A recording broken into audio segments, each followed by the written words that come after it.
Astaghfirullahalazim, astaghfirullahalazim. Wala haula wala quwata illa billah. Astaghfirullahalazim, astaghfirullahalazim. Innallaha ghafurur rahim. Wala haula wala quwata illa billahil aliyyil azim. La haula wala quwata illa billahil azim. Astaghfirullahalazim, astaghfirullahalazim.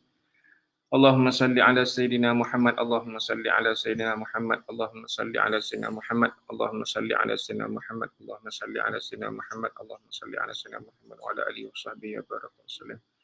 Allahumma salli ala sayyidina Muhammad wa ala alihi wa sahbihi wa baraka wasallam. Allahumma salli ala sayyidina Muhammad wa ala alihi wa sahbihi. Allahumma salli ala sayyidina Muhammad wa ala alihi wa sahbihi wa baraka wasallam. Allahumma salli ala sayyidina Muhammad wa ala alihi wa sahbihi wa baraka wasallam. Bismillah walhamdulillah wa kafa billahi syahida wa ila hadratin Nabi Muhammad Mustafa sallallahu alaihi wasallam wa alihi wa sahbihi wa zurriyati ajma'in bismillahil Fatihah. A'udzubillahi minasyaitonir rajim. Bismillahirrahmanirrahim. Alhamdulillahirabbil alamin arrahmanir rahim maliki yaumiddin. Iyyaka na'budu wa iyyaka nasta'in ihdinas siratal mustaqim siratal ladzina an'amta 'alaihim ghairil maghdubi 'alaihim waladdallin. Amin. Allahumma salli ala sayyidina Muhammad wa ala alihi wa sahbihi wa baraka wa sallim. Allahumma ahsin akhlaqana ya Allah, wa indahkanlah, elokkanlah akhlak kami ya Arhamar Rahimin. Wa anzil ala qulubina sakinatan, dan diterangkan, dimasukkan ke dalam hati kami ketenangan-ketenangan. Washrah sudurana bil iman, dilapangkan dada kami dengan keimanan, wa taqwa, dan pun ketakwaan kehadapmu ya Arhamar Rahimin.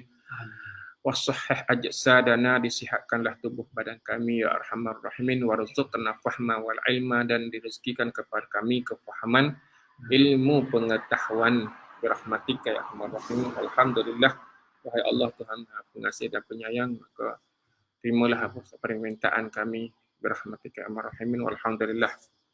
Baik, semua yang dikasihi Allah Ta'ala, sihat ya pagi ni, alhamdulillah. Mudah-mudahan semua dalam taufik hidayah Allah Ta'ala, dimudahkan segala urusan, dan direzekikan, masya-Allah, tabarakallah, rezeki yang baik pagi ini ya. Baik. Insya-Allah pagi ini atas ruang waktu yang ada seperti biasa, kita bincang secara ringkasnya kurang dalam setengah jam insya-Allah. Pagi ini kita membincangkan tentang orang yang berpuasa dan yang berqiyamnya sia-sia. Orang yang berpuasa dan yang berqiyam, yakni orang yang menghidupkan malamnya sia-sia. Yang ini ada juga kesinambungan daripada perbincangan pagi semalam, kuliah subuh kita ni. Jadi pagi ni ada sedikit penambahan dan pengukuhan. Abdul Fattah, Assalamualaikum. Waalaikumsalam warahmatullahi. Sihat ke? Baik. Selamat pagi. Baik, semua dikasihi Allah Ta'ala. InsyaAllah, sekiranya ada sedikit gangguan dari sudut live kita pagi ni, mohon maaf. Saya ni ber-PKP kat kampung, jadi suasananya daripada awal Ramadan hingga ke hari ini hujan agak kerat. Jadi dengan cuaca yang begini, coverage dengan internetnya sekali ni menyebabkan ada sedikit kelemahan lah. Dia perlahan nak connection tu.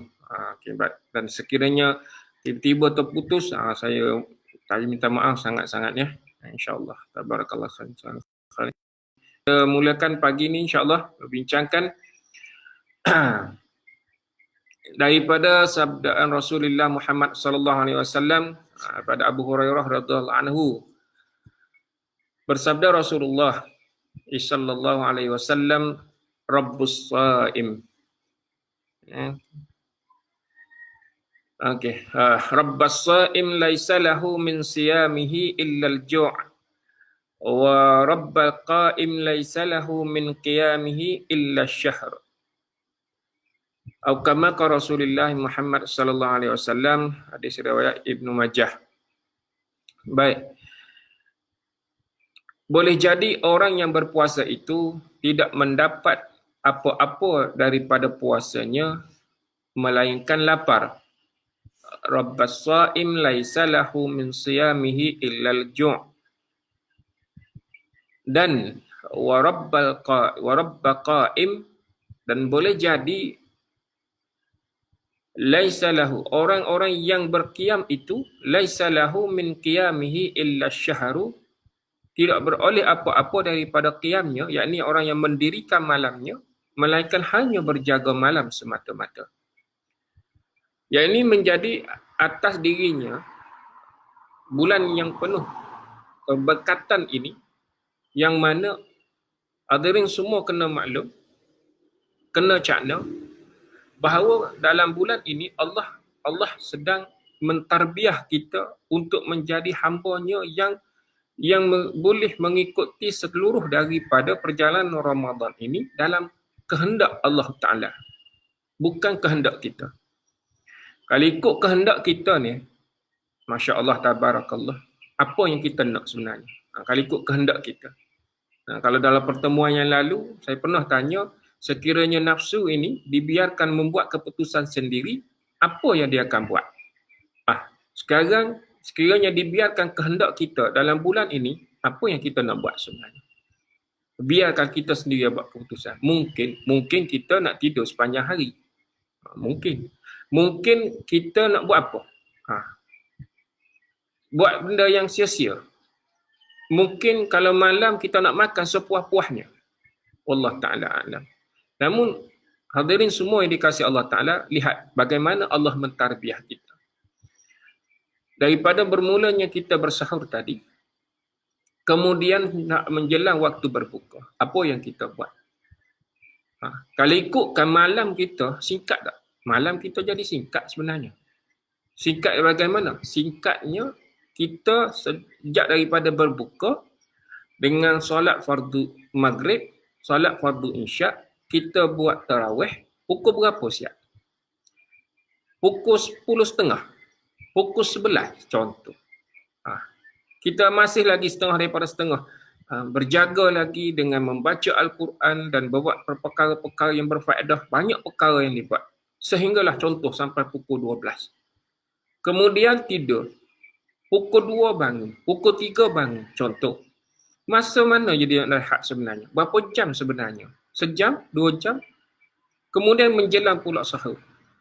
Hadirin semua yang dikasihi Allah Ta'ala, mana yang kita dapat kekuatan itu? Bagaimana kita memperolehi pertolongan itu daripada Allah Azza wa Jalla? Bukan kerana kita makan banyak, bukan kerana kita tidur banyak menyebabkan kita ada tenaga.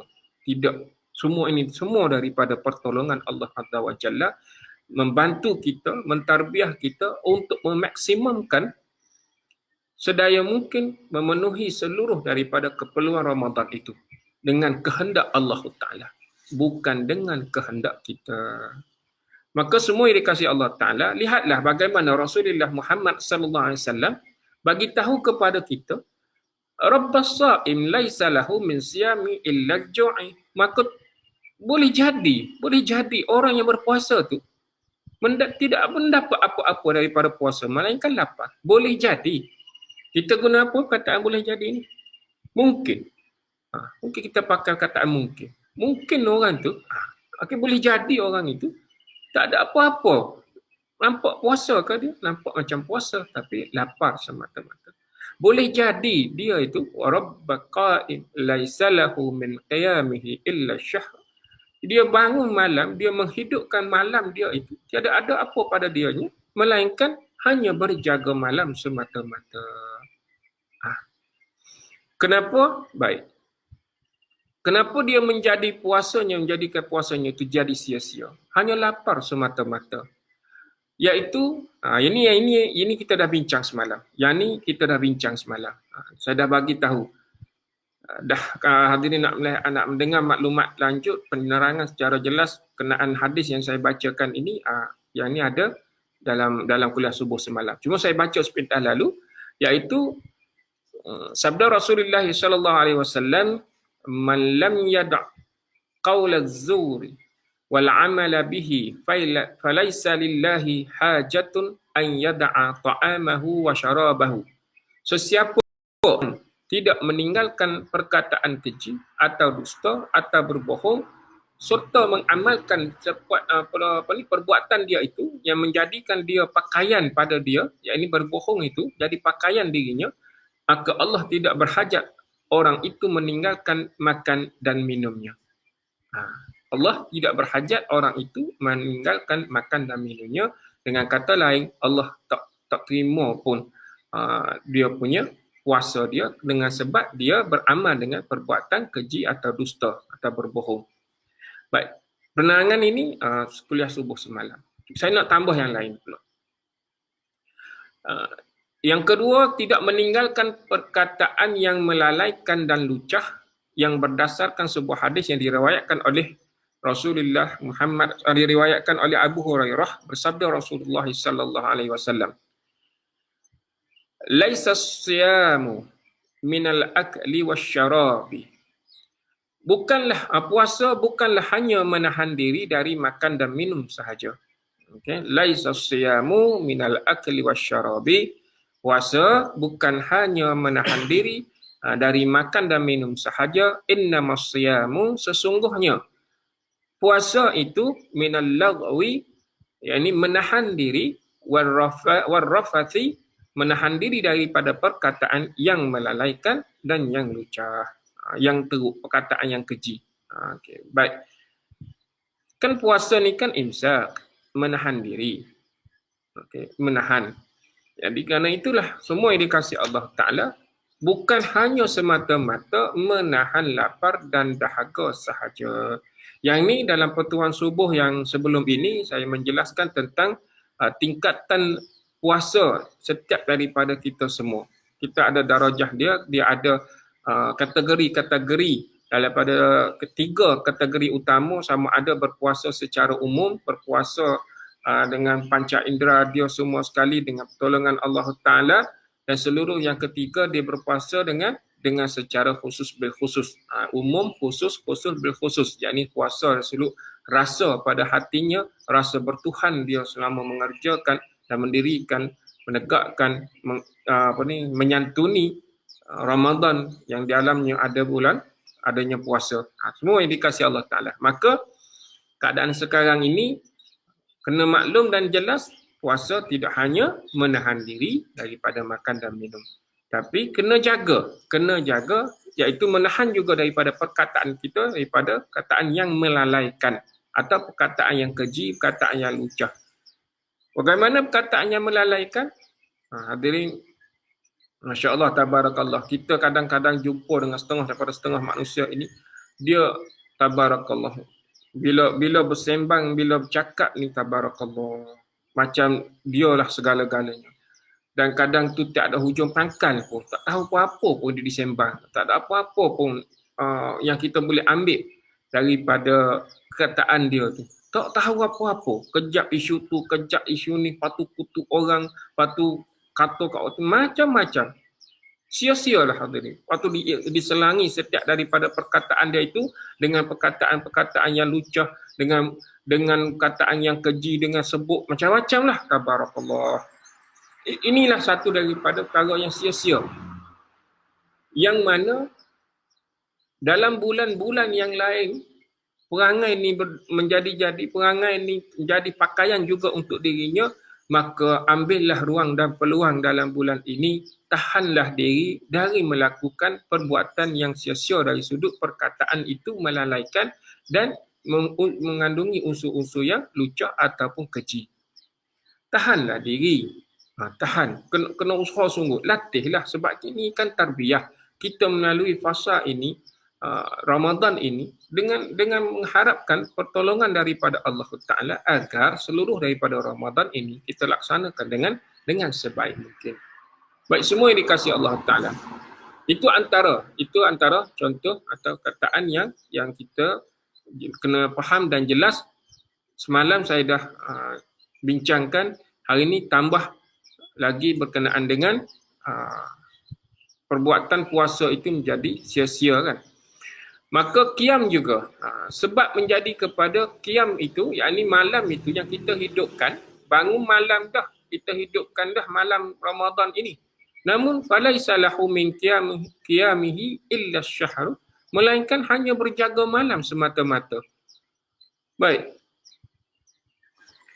Pertamanya, semua yang dikasihi Allah Ta'ala, Dia asbab menjadi qiyam kita. Ini kita membangunkan, mendirikan, menceriakan ataupun menghidupkan malam kita ini. Ini malam dalam bulan-bulan Ramadan ataupun malam-malam yang lain. Dia akan jadi sia-sia. Sebab dia bila datang, dia panggil apa? Berbangga. Bila kita bangun itu. Bangun malam itu kita bangga. Berasa macam kita bangun ni kita rasa, wah hebat aku. Oh, aku boleh bangun lah. Oh. Dia timbul rasa megah diri. Dia rasa megah diri. Dia boleh timbul rasa riak. Dia boleh timbul rasa hebat. Ini perbuatan yang sia-sia. Sebab syarat utama ikhlas dan khusyuk. Hadirin maklum kan? Allah berfirman apa? Allah berfirman dalam surah Al-Bayyinah tu. Wa ma umiru illa liya'budullah mukhlisina lahuddin hunafa. Semua jelas yang ini. Sebab ikhlas ni hadirin, ikhlas ni bukan kita boleh tulis kat dahi. Tulis kat dahi aku ikhlas. Naik atas kursi bangun kata aku ikhlas. Dia tak ada dalam keadaan itu hadirin. Semua dikasih Allah Ta'ala. Allah Akbar. Nak cakap pasal ikhlas. Nak cari jawapan yang tepat. Wallah Ta'ala alam. Allah yang lebih tahu antara kita dengan dia.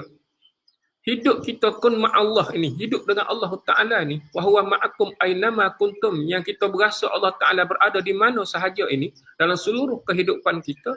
Dan kita berasa bahawa Allah Ta'ala ini dengan penuh keimanan dan keyakinan. Bahawa kita berbicara dengan Allah Ta'ala dengan suara hati. Rasa kehidupan diri kita ini dengan berasa bertuhan ini adalah suatu rasa yang ada dalam hati. Iman yang berada dalam hati.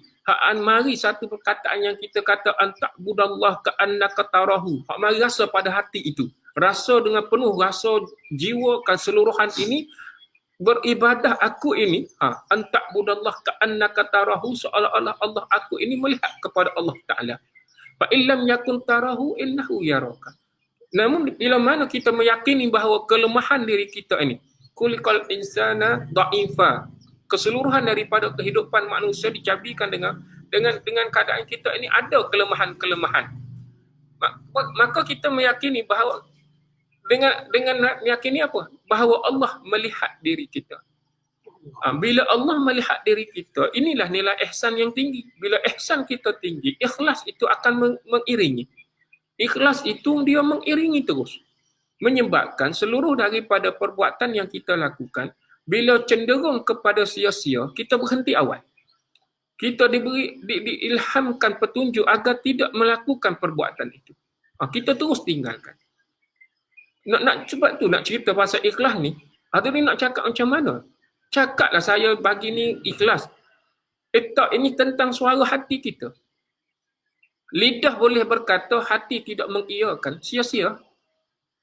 Tak ada apa-apa jadi. Walaupun kita boleh mengiyakan, mengatakan sungguh-sungguh, aku buat benda ni memang ikhlas sungguh. Kan kata bohong kan, pelawak kan nanti marah kita pula. Tapi nilai sebuah ikhlas ni, dia tidak mengharapkan sebuah pemasyhuran dan dia tidak mengharapkan kepada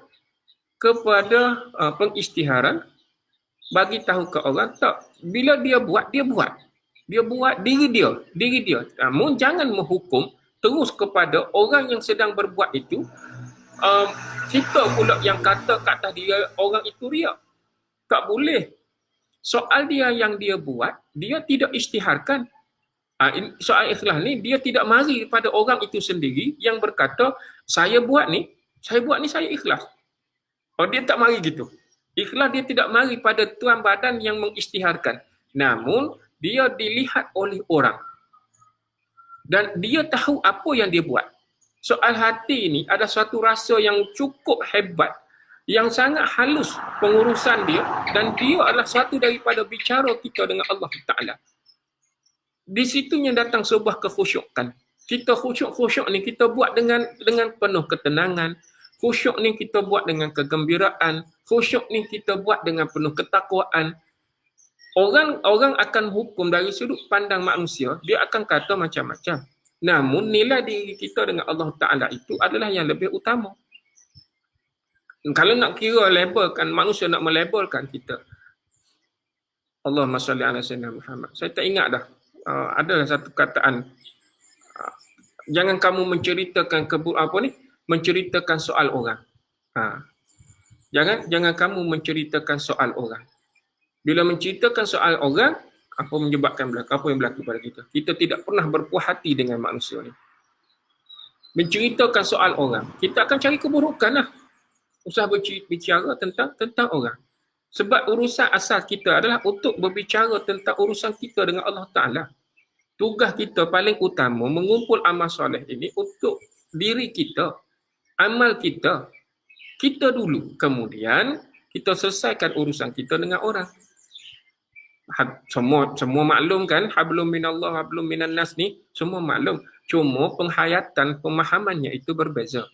Maka dua perkara ini adalah syarat utama untuk mencapai kepada qiyam itu tidak menjadi sia-sia, iaitu dia mesti ikhlas. Dia bangun mesti ikhlas dan dia bangun mesti dalam keadaan yang mana dia buat dengan penuh ketenangan, dia buat dengan penuh kegembiraan, dia buat penuh dengan tawaduknya, dia buat dengan penuh rasa rendah hati dia kepada Allah Ta'ala.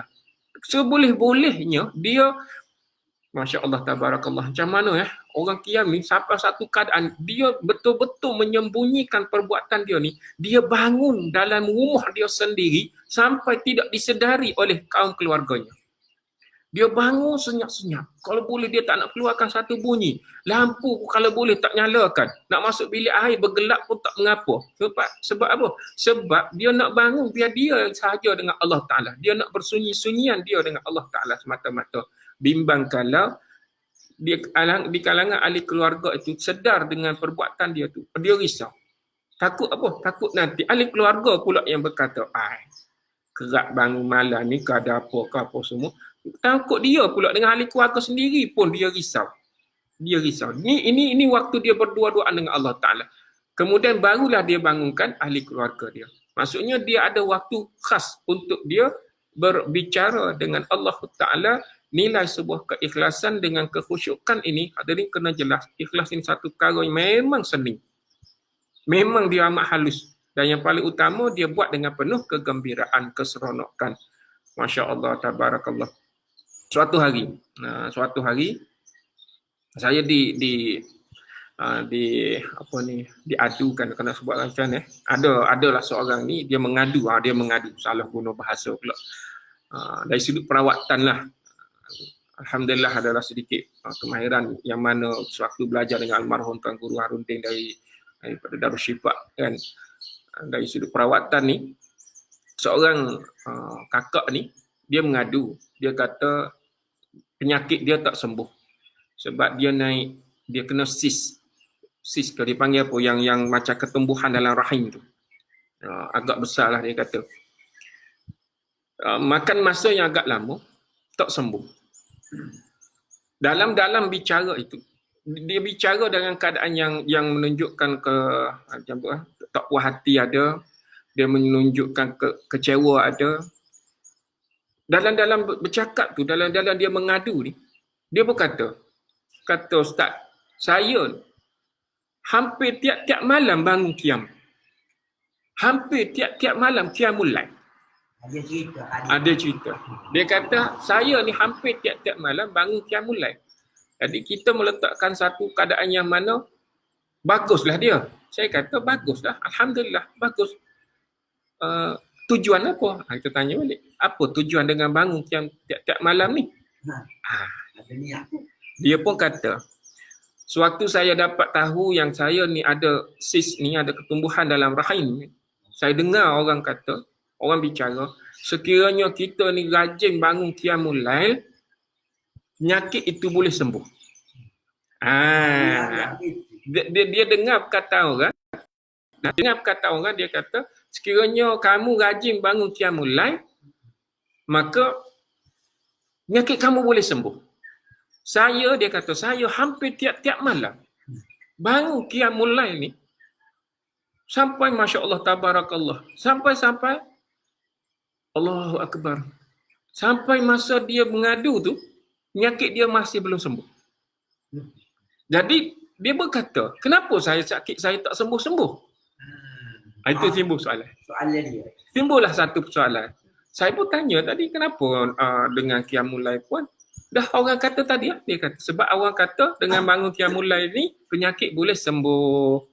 Masya Allah, tabarakallah. Bermaksud dia bangun melakukan membuat qiyamul lail ni kerana orang bagi tahu. Dan dia mengharapkan dengan orang bagi tahu ni dia boleh kesembuhan itu. Sebab dia bangun qiyamul lail. Ini salah faham lah. Wa idza maridtu fa huwa yashfin. Ini kena akidah ni. Ini tauhid.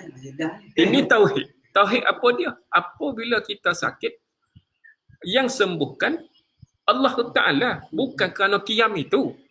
Hadirin makan banyak mana, kenyang itu bukan kerana makan. Tauhidnya Allah Ta'ala yang beri kekenyangan. Gitu, makan sikit, kenyang banyak, kenyang lama, Allah Ta'ala bagi. Makan banyak, lapar cepat, Allah Ta'ala juga. Jadi, dengan qiyam ni, jadi sia-sialah qiyam dia. Sebab niatnya berubah. Niat dia tidak tepat. Lari daripada target, bukan bangun kerana betul-betul berhajat, bermunajat, berharap kepada Allah Ta'ala, namun kerana orang bagi tahu, bangun, kamu boleh sembuh.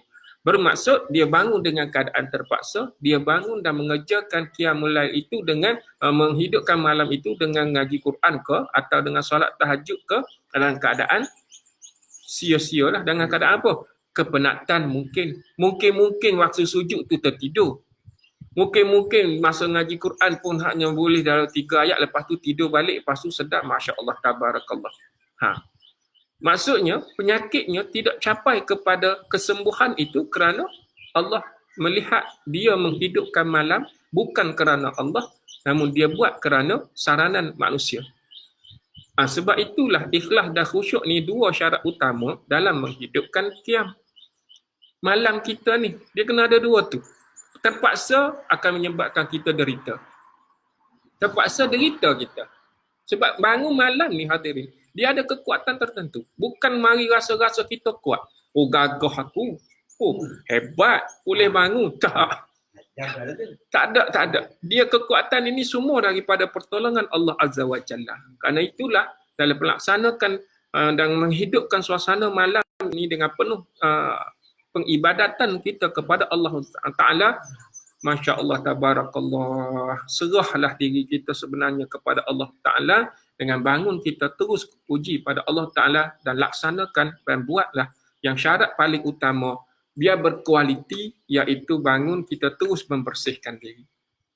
Bangun, mandi, tukar pakaian tidur kita, tukar kepada pakaian ibadah kita, bersihkan tempat ibadah kita, bersihkan pakaian, pakai bau-bauan, kemaskan diri.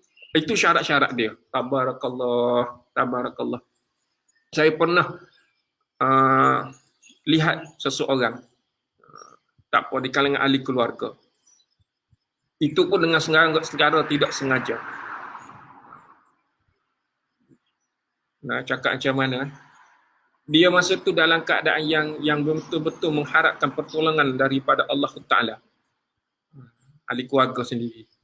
Dia betul-betul mengharapkan pertolongan daripada Allah Ta'ala. Kita pun tengok dalam keadaan seperti mengintai. Dengan tak sengaja terlihat dia bangun malam, dia buat tahajud, dia hidupkan malam dia. Tabarakallah sanal khaliqin. Pak saudara sendirilah, pak saudara sendiri. Dengan isu dia waktu itu, dia menjadi hakim untuk hakim syar'i negeri Kelantan ni.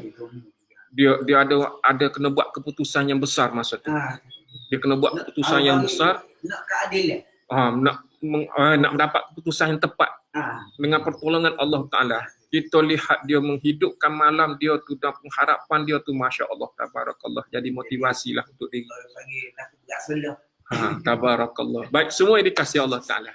Jadi semua kena masbah dalam menghidupkan suasana qiyam ini dan puasa kita ini, semua yang dikasihi Allah Ta'ala. Jangan jadikan dirinya satu perbuatan yang sia-sia. Penat kita. Bangun malam rajin dah, namun Allah tolak kerana 2 syarat utama tadi tidak menepati kehendak Allah Ta'ala, namun kita hanya nak membesarkan kehendak kita semata-mata.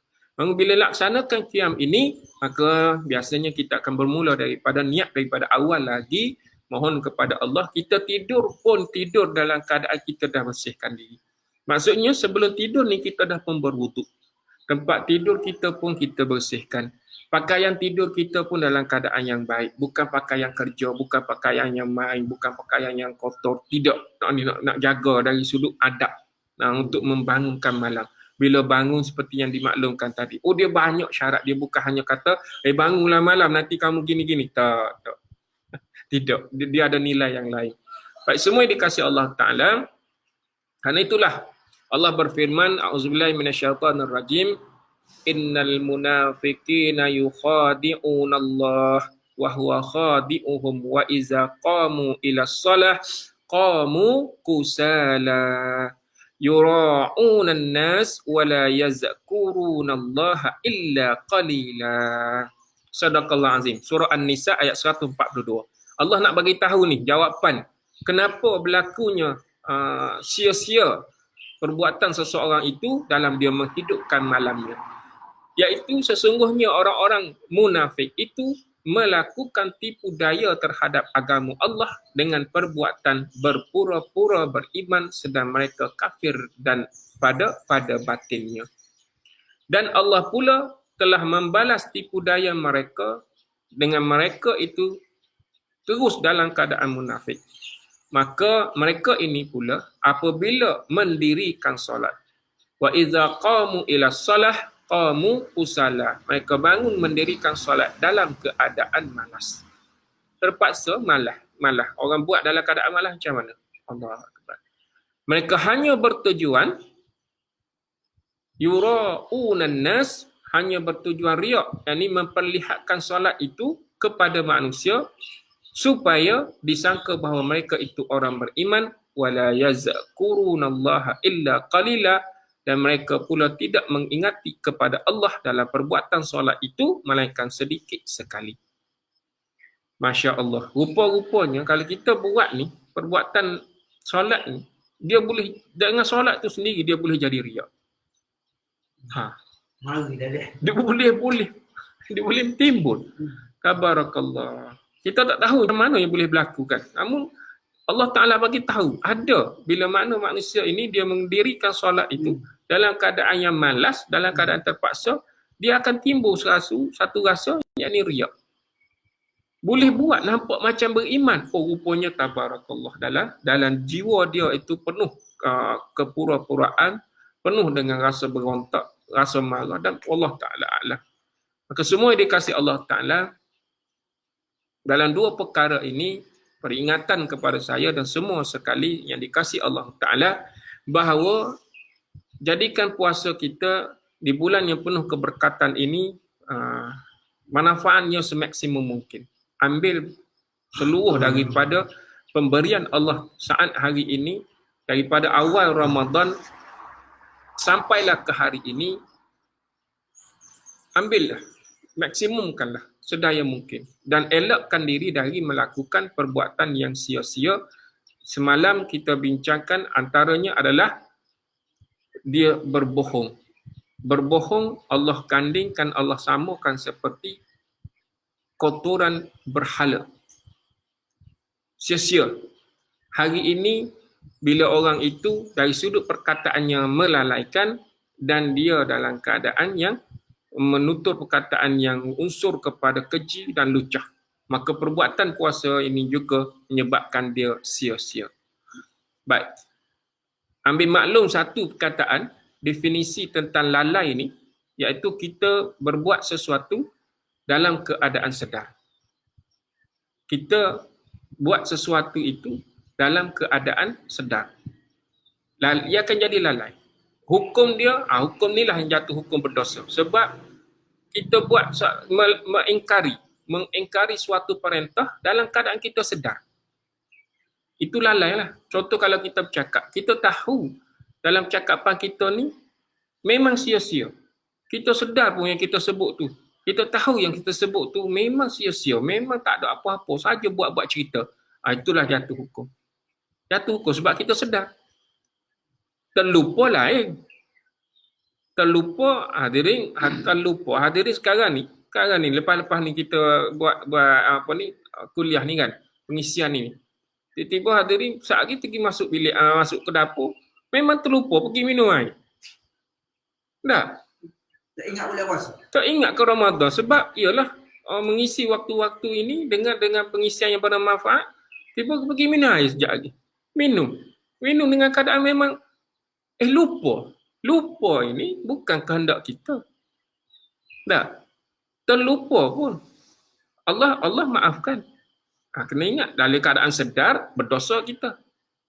Berdosa. Jadi ni jatuh hukum sebab kita buat dalam keadaan kita sedar. Itu jatuh pada hukum lalai itu. Boleh ya?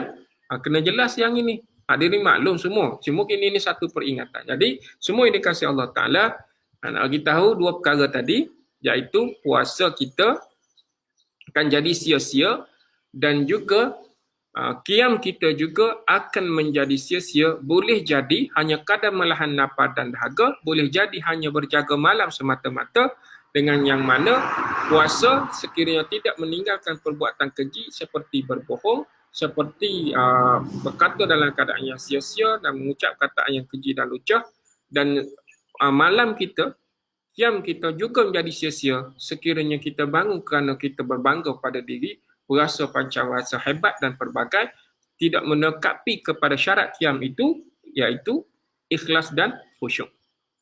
Maka semua yang dikasihi Allah Ta'ala, ambil manfaat ini. Lagi sekali nak pesan pada saya dan semua sekali, ambil ruang dan peluang ini dengan sebaik mungkin. Ingat sungguh-sungguh yang mana Allah Ta'ala berfirman dengan hadis kursi kan. Kita dah jelaskan sebelum ini, nak ingatkan lagi sekali, wa ana ajzi bihi ini. Iaitu dengan puasa ini, illa siyam wa ana ajzi bihi, kecuali pada puasa itu sendiri, Allah Ta'ala sendiri yang memberi ganjaran pahala dengan sebanyak-banyaknya. Ambil manfaat ini kan dengan sebaik mungkin. Dan jauhkan sikap-sikap perangai yang ada dalam diri kita yang kita tahu selama ni sikap kita macam mana. Latih diri, ambil ruang supaya selepas Ramadan ini nanti kita adalah orang yang senantiasa meningkatkan kualiti kehidupan, keimanan dengan lebih baik. InsyaAllah Ta'ala amin. Baik, kerana itu terima kasih atas pertemuan pagi ini. Ruang waktu yang semua dikasihi Allah Ta'ala boleh bersama dengan saya pagi ini. Barakallahu fikum jami'ah. Allah memberkati ke atas kita semua. Ambil ruang selepas ni sekurang-kurangnya buatlah salat sunat, Isra', kemudian baca Al-Quran. Sekiranya boleh sampaikan kepada waktu duha pukul 9 ke pukul 10 ke, laksanakan pula sunat duha. Manfaat sebaik mungkin. Lepas tu ada sampai ruang pukul 11 ke 12 tu nak buat apa dia panggil apa? Tidur panggil apa ni? Tidur tengah hari ni sekejap ni. Tak ingat dah istilah dia nama. Tidur kejap tu. Siang hari tu. Tiba-tiba lupa pula nama. Jadi buatlah, okay, ambil dah ruang rehat. Kemudian dia ni nak tambah sikit. Dengan kalau bahasa English dia panggil naps, NAPS. Dia tidur seketika. Kailullah, Allahumma salli ala Muhammad. Dia panggil kailullah. Dia buat kailullah ni, tidur antara sebelum zuhur ni seketika dalam setengah jam ke 45 minit ke sejam ke.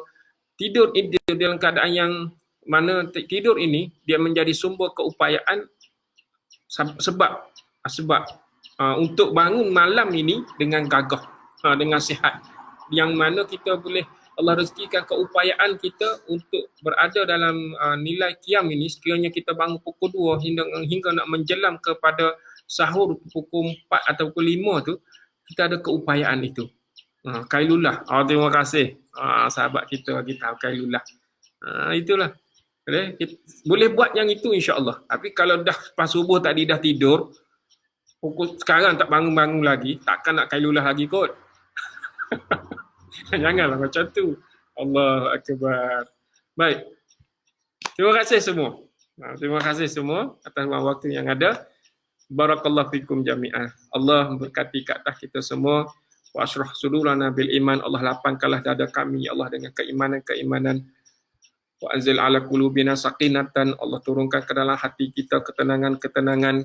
Wa ilhamal malaikatil muqarrabin, daripada ilham para malaikat yang hampir kepadamu ya Allah Ta'ala, mengilhamkan kepada kami, mengilhamkan kepada kami rusydi, yakni kita boleh ilham petunjuk untuk berbuat kebaikan-kebaikan.